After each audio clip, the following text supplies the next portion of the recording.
Did you love big, soft baked cookies? Then you're going to love this bake today. We're making banana chocolate chip breakfast cookies that are packed with oatmeal. They're big, soft, delicious, and with enough whole grain you feel like you could eat it for breakfast. Or at least that's what I'm going to tell myself.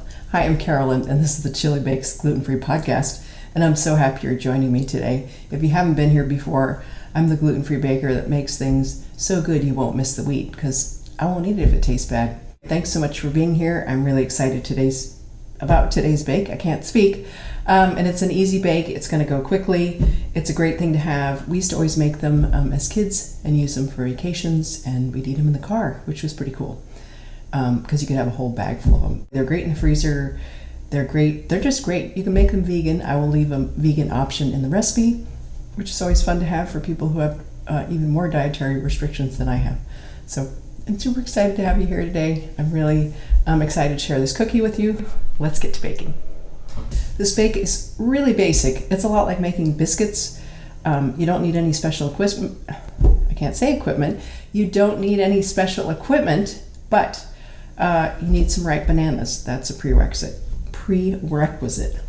Can I say it? No.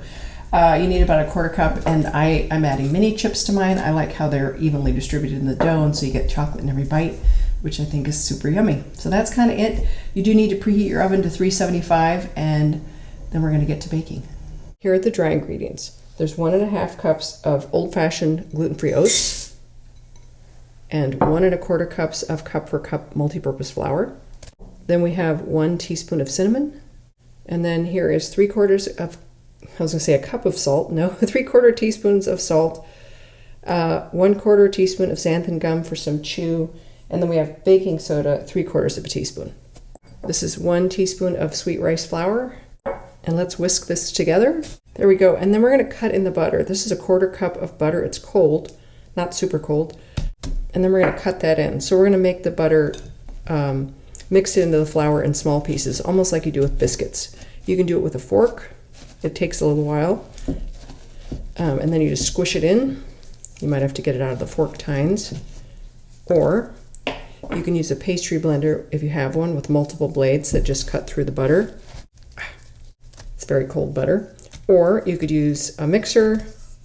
You don't want to use a food processor because I like to have the oats whole. Or you can use your fingertips. So you just squish it in there, which I think is the easiest way. All right, I'm going to get this done off camera. This is what I get for baking without having my coffee, is I make goofy mistakes. So here's what I should have done. I should have added the cup of brown sugar. This is light brown sugar packed to the dry ingredients as well, and mix that in. And usually I add the oats after I mix the butter in. So we're just going to mix it in now. So your dry ingredients should have gone like this. You should have put your flour, your sugar, and all the other seasonings in except the oats. Mix it together, put the butter in, cut the butter in, then do this. So it'll be fine. I just kind of goofed it up. So we're just going to mix in the butter because there's some big chunks in here. So it's just going to take a few minutes. I'm going to show you when I'm done. So here's what the dry ingredients look like once you've cut the butter in. It looks kind of like streusel topping or a little bit like breadcrumbs. And we're done with the dry ingredients. We're going to start the wet ingredients by smushing up some banana. Fresh banana.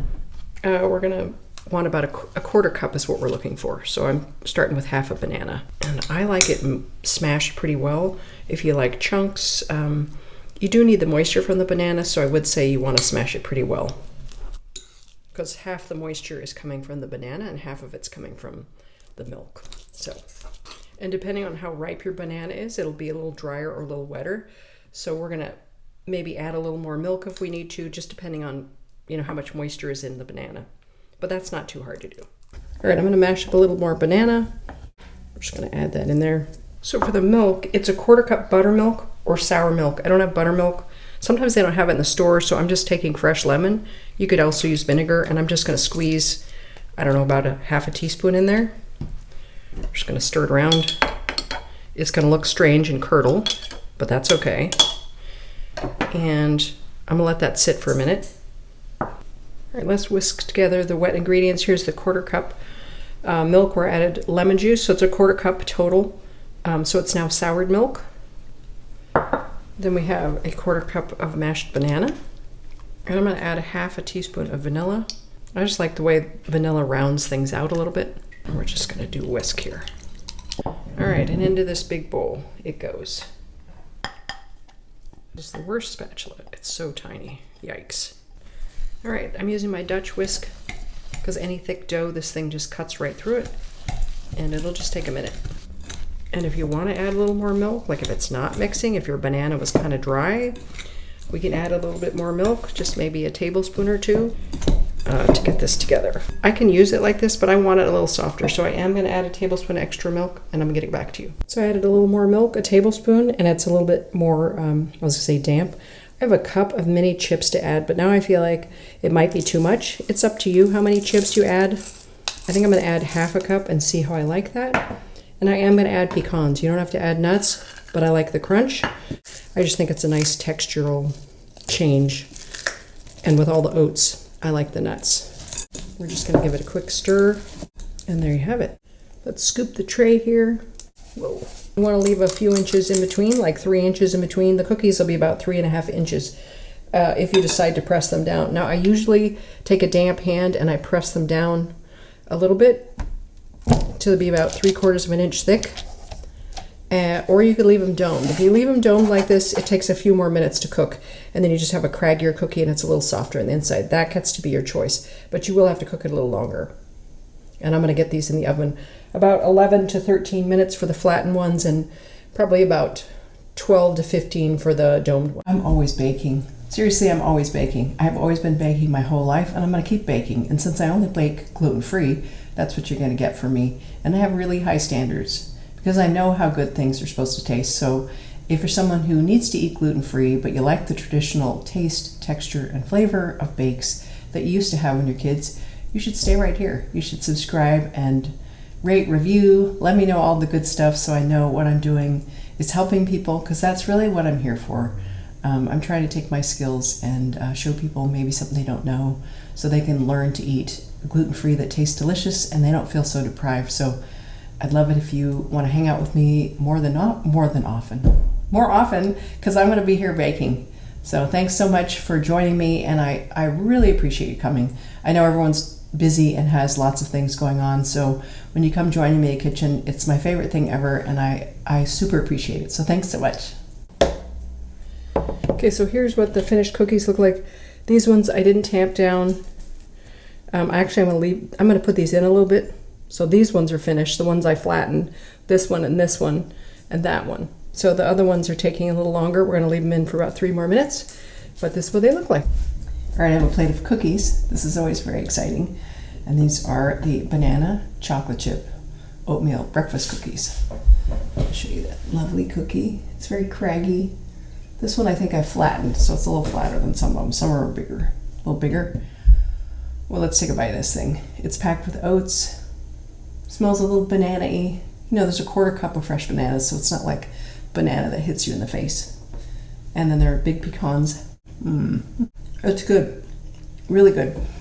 There's the mini chips, like give a huge, I want to say infusion of chocolate, which sounds kind of hoity-toity, but it just gives you a lot of chocolate flavor everywhere, and it's really well distributed, and the chocolate and the banana is just really, really delicious. And then there are crispy pecans, and then there's just a ton of oats, which makes me feel like it's good for breakfast, even though it's a cookie, right?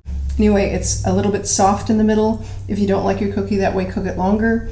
There's no eggs in it, so if it's slightly, you don't have to really worry about undercooking it as long as it's like firmed up.